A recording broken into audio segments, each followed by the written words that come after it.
Okay, this is Athena Jezik. We're going to do a little bit on the neck and a little bit on the face.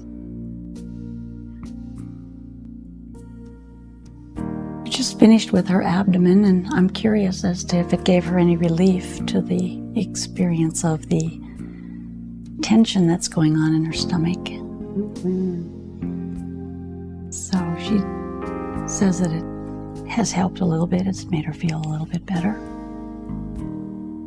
So moving those fluids and releasing just those tight muscles can help.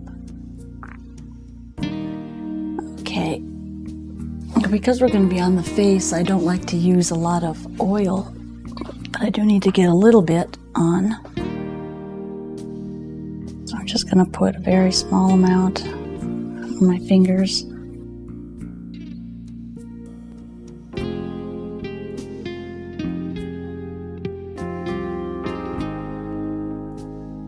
Just to give enough so that, okay. And I always start out doing a little bit of lymph work just to get the fluids moving. So just a little neck chain work here. And then I'll get into the muscles and just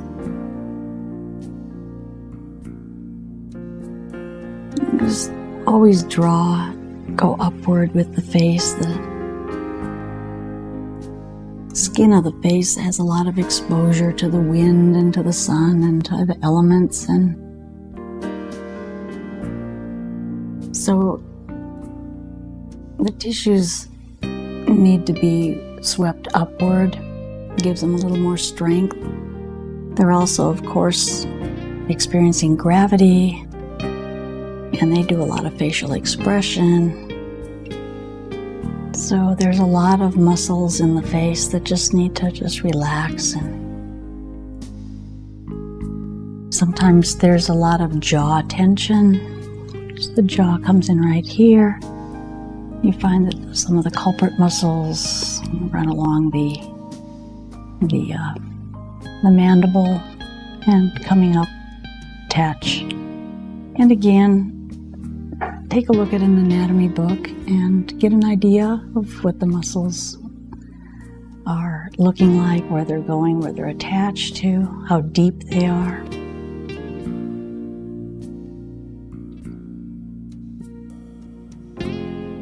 And here I'm going down deep enough to actually massage where the teeth come out of the gums. There's right at the tooth line, the gum line there. You can actually get down there and feel it. Feel the individual teeth.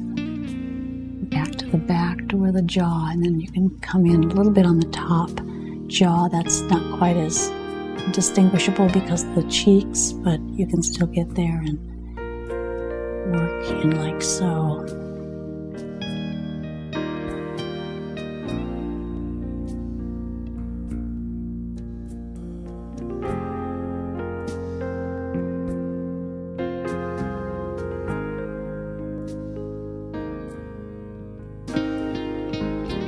Under the eyes. You want to be careful when you're close to the eyes. I'm going to show you there is a lymphatic technique where you actually get a hold of the eyeball, and you want to do that very gently. And if people have contacts in, you don't want to do this, but you kind of get a hold of the eyeball very, very, very, very, very gently. You might want to try it on yourself first just to see what it feels like. And then kind of rotate the eyeballs in and out, but it's a very delicate rotation, and you just go like inward and then outward. You can't go very far with this, but that helps to drain some of the lymphatic vessels that are around the orbit, and it's very relaxing. And actually, when you do that, when you get the fingers to feel it, there's a lot of movement that you can feel, and also a lot of fluid that you can feel moving around that eyeball. And then, of course, lifting up the nasal bones gives a little more space in that area.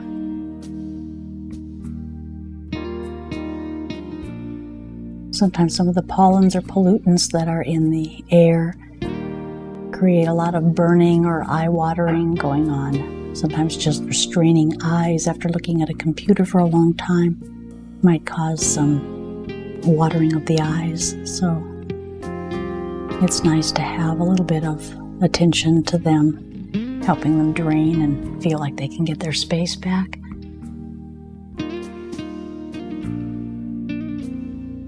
And then I'm just going to give a couple little neck rotations here, just to make sure that we get everything nice and relaxed.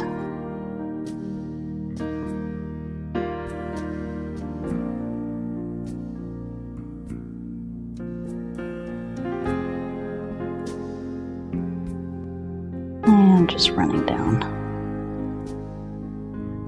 Being very careful of the front of the neck. Make sure you're on the sternocleidomastoid when you do this. And then if you're getting into the scalene muscles, just be sure that you know where you're going and what you're doing, because there are structures there that should be treated with care.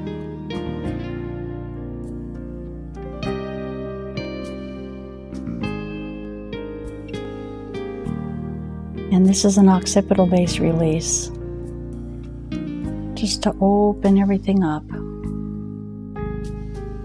Because when we're not feeling good, we can feel surprisingly better if we're relaxed out. Not that everything's going to go away and we'll be perfect in an hour or two, but it does really help the body. I can't tell you how many times people have come in a lot of pain or a lot of discomfort and left feeling different.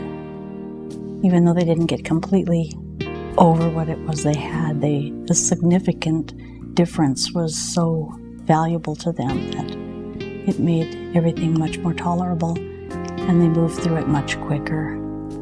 So looking at this preventative understanding of taking care of the body as the body's telling you what it needs and paying attention to that rather than waiting until it breaks and then working to fix it with things that don't really fix it, it would change a lot of people's existences and the way that they live.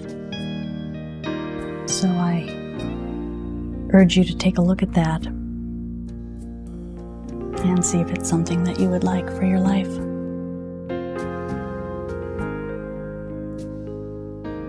Okay, this is Athena Jezik on a dreary winter day in Austin, Texas. Thank you.